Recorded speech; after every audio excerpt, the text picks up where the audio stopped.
Salutations and good morrow, everyone. Welcome back to another Grounded Update video where today we're going to be going over 5 things you can do right now that you should start doing to prep for the 10.0 update. I know I made a video a lot like this earlier, but now with the new spoiler or, just walkthrough video of what's actually going to be in Update 10.0 from the Broodmother to all the new building materials to everything like that, I thought what better thing to do than right now go through and help you guys out by giving you guys 5 things you can do right now to prep up, so that way when 10.0 comes out, everybody is super prepped up and ready to go. Now, the first thing I want to talk to you guys about before we jump into the top 5 is I want to ask you guys all to like and subscribe to the channel, and also please leave me a comment down below of one of the things that I'm going to be telling you today that you believe is the most helpful. Now, let's hop in. The first thing that I think everybody should prep up and get ready for is the Broodmother.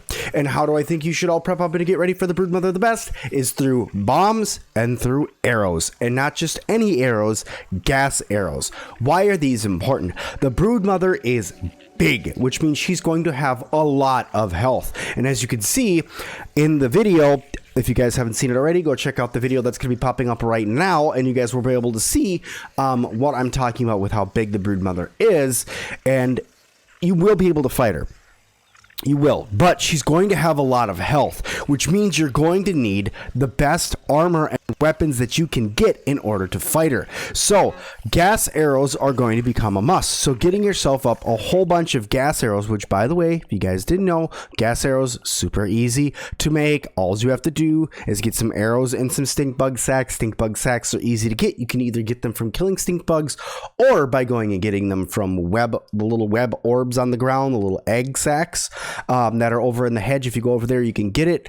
And then getting yourself a splat burst where you can put the web fiber and the splat and the sap on it is also going to be nice, because then you can actually stick them to her so she can't kick them away.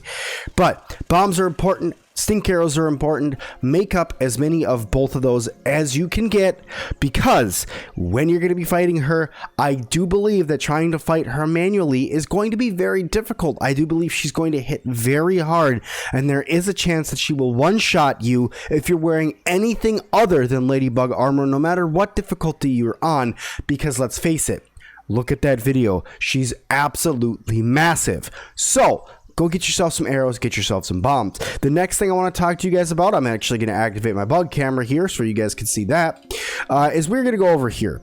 So, as we know, there's going to be a new hedge that's built up over here that most likely is going to be where the Broodmother is. As you know, over in this area, there is a way to get up on this side. This is where the coals are going to be. You could climb this rock here, and then there is a small path that is right here that you can actually climb up on. On the map, guys, if you look at it, it's right over on this left section by the grill. You can climb up right here, and this is a way to get up. But my point for what you should prep up for this video is a different ramp, because this is all the way on this side of the backyard. And if she's going to be on that side of the backyard, let's face it, that's a long walk. That is a really long walk. And for most of us, all of our bases are on this side of the map, maybe even over just in this area that's right here. So I would suggest that you guys build a ramp like I did right here that goes up from this rock up to this upper area, because if you can do that, you can actually run across these rocks and look at how close you're going to be to this new area in the backyard and to all of the new items that are up here. So I do believe building a ramp is something that everybody should do, or just build yourself a really big staircase, ladders, jump nets, elevators, whatever you want to do. Just get yourself a way to get up to this upper area, because this is where a lot of the new items in the game are going to be. So I'd hate for you guys to miss out on that, or have to take the time to build the ramp on your own, unless you start a new game, which I obviously suggest you guys do as well. So you guys can just go ahead and do that. Okay, the next thing, this one's kind of a common thing that I mention in all of my videos, is move all of your important stuff to areas we know that aren't going to get updated. So all of your stuff that may be over pretty much anywhere here, anywhere that's here, any of that stuff, move it now, and move it as quick as you can, because the chance of you losing it when it's up over there is very, very, very high. Hey, look, a little water spot. But move your stuff to an area you know that's not going to get messed up. A storage area that's over on this side of the pond in this area is probably a great place to put down all of your stuff. There's a chance you are going to lose items.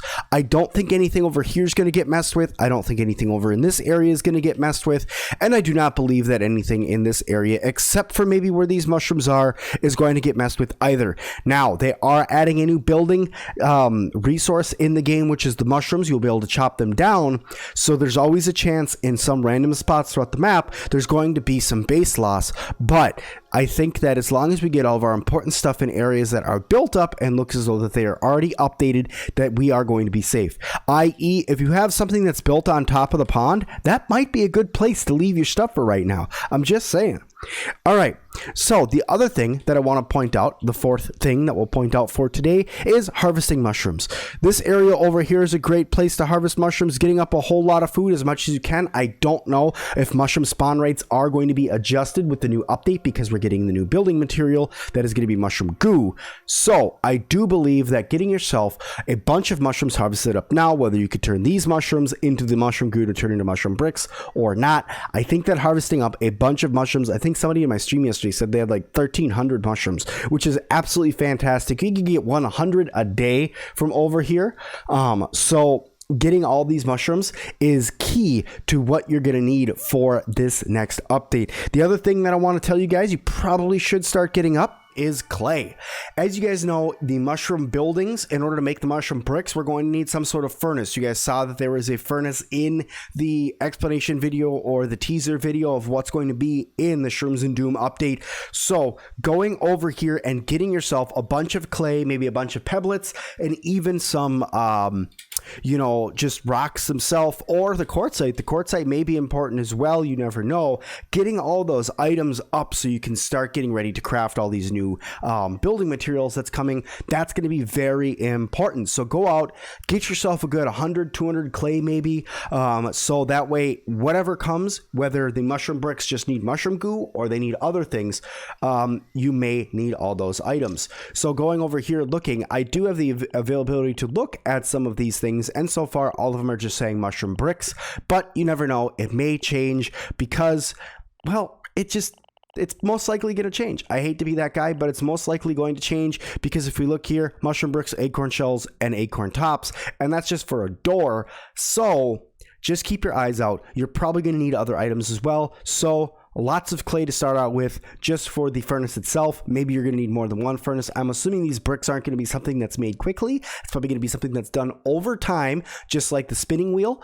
You're also going to need a grinder, which you guys saw the grinder. It's probably going to need some sort of extra materials as well. So get out there, get some resources gathered up because this next update is massive. The last thing that I want to tell you guys that everybody should start doing and building up for this next update is building a whole bunch of planters. They had showed that you can grow the larger mushrooms inside of planters, and if you want to grow the larger mushrooms, only one large mushroom grows per planter. So getting yourself up a good planter farm is probably a good idea. That way you have as many resources and as many places to grow resources in your base that you can. I would suggest 20 of them. Seriously, I know it sounds ridiculous, but 20 of them is probably what you guys are going to need. So go through, get yourself 20 or so planters and be ready for whatever comes for that you can grow in the next update. The last thing as a bonus, the part 6 that I know I said this is 5, but is this a little bonus tip for you guys, is I would get yourself a good storage area as well. I know I was talking earlier about moving your stuff, but build yourself a storage area because there's a lot of new resources that are coming in this, and if you have certain areas or certain boxes that hold things already, you're going to want new items as well in those storages. So build yourself a couple more chests because there's a lot more things that are coming from roly-poly stuff, black ant stuff, the new buildings materials, and all of that. So I know that that's a little bit over 5, but thank you guys all so much for watching this video. If you guys liked it, please hit that like button for me. Also make sure you guys subscribe and leave me a comment down below if you guys think that any of these tips are helpful, or if you guys have any other tips that you think are helpful as well, leave them down in the comments and I'll make sure that I heart you guys' comment if it is a helpful tip that anybody can use. I do appreciate all of you. Thank you all so much, and I'll see all of you guys in the next one.